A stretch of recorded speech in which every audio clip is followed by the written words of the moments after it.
नमस्कार, आप देख रहे हैं आज का भारत लाइव। मैं हूँ रवि निषाद।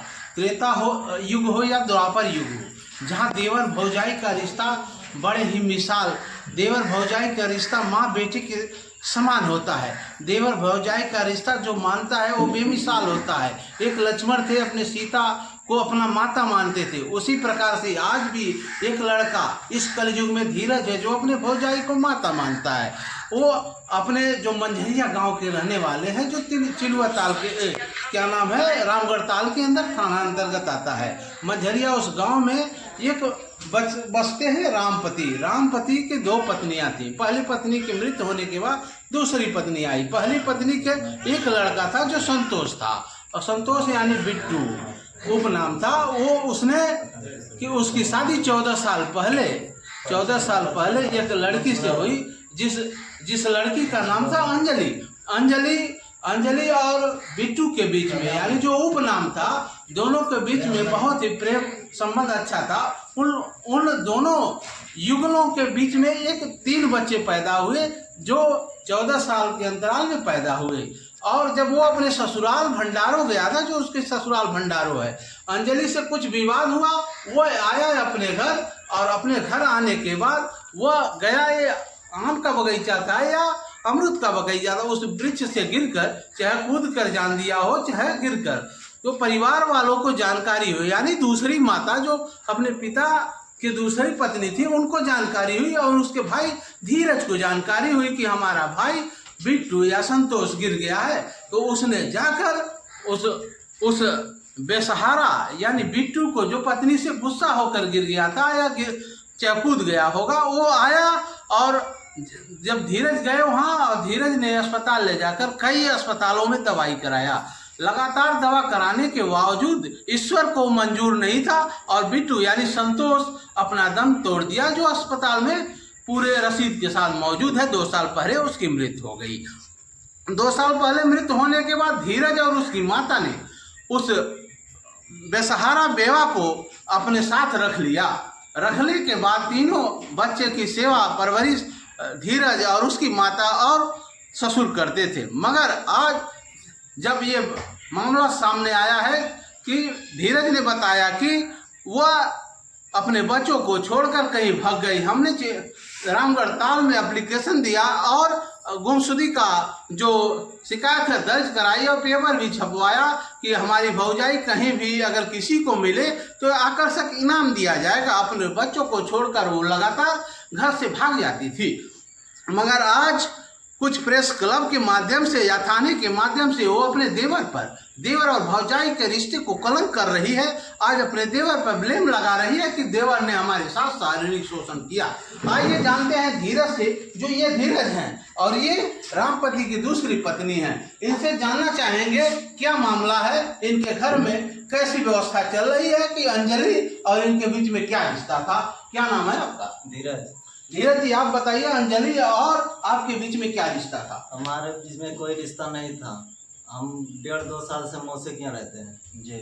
हम काम भी यहीं से करते हैं। घर पर जब काम पड़ता है मम्मी बुलाते हैं तब भी जाते हैं, उसी मत हम नहीं जाते। खर्चा वर्चा तो परिवार वालों को आप देते ही थे? हम ले जाकर भी देते थे, मोबाइल से खाता में देते थे, जाकर निकाल कर अपना चलाते थे खर्चा। जो अपने बेवा जो भौजाई थी, उसको आप जो माँ मानते थे, उसके बच्चों को जिलाने खिलाने में आप सहयोग करते थे? हाँ।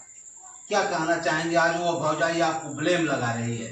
ब्लेम हमारे ऊपर इल्जाम लगा रही है छेतरा का, और क्या नाम है 2 महीने के बच्चे के। क्या ऐसा कोई था क्या आपके बीच में, उसके बीच में संबंध था?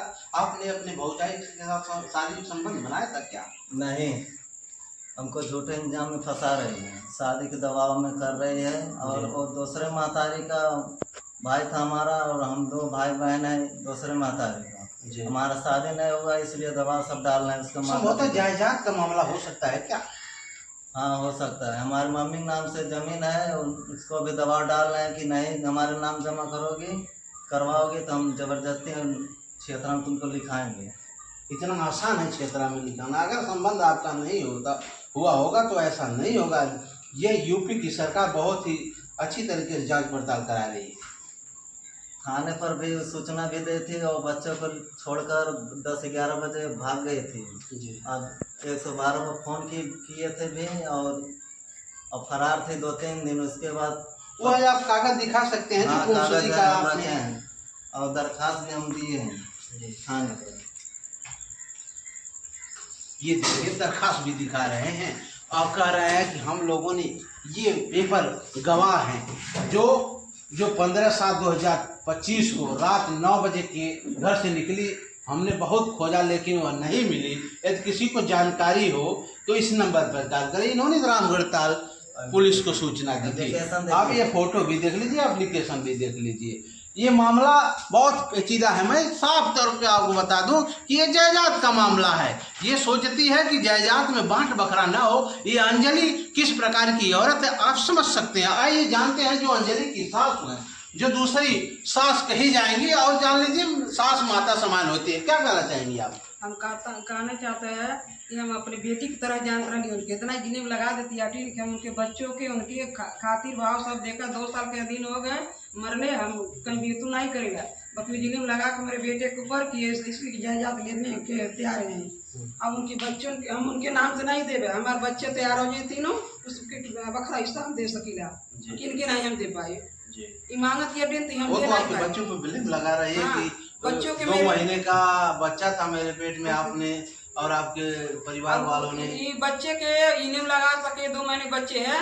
एक दिन पीरिया हट देख लिए तो तुरंत उनके मालूम है, टोला मोहल्ला की सब जानते हैं। अब इतनी गरीब कोई नहीं जवाब दे बाकी जिन्हें धीरज के ऊपर लगा सकती है कि मेरी है कि बच्चा उनके धीरज के कोई दवा ना, 1 रुपया के दवा ना उनके दिए है। एक बार बोले थाने पर कि सफैया बैठ है, पुलिस वाले रिपोर्ट मांगले तो रिपोर्ट नहीं दे रही। कहीं रिपोर्ट है फिर कहीं नहीं दे। अब रिपोर्ट पर अब ये गाँव जिले में दवा दे रहे हैं सब लोग। प्रेस क्लब में जाकर प्रेस क्लब में जाकर आप पे और आपके बेटे पे इल्जाम लगा रही है कि घर वाले हमको मारते पीटते हैं और प्रताड़ित करते हैं। क्या कहना चाहेंगे? हम कभी नहीं उनके हाथ उठौले बाट बनी पेटी की तरह से रखत रही।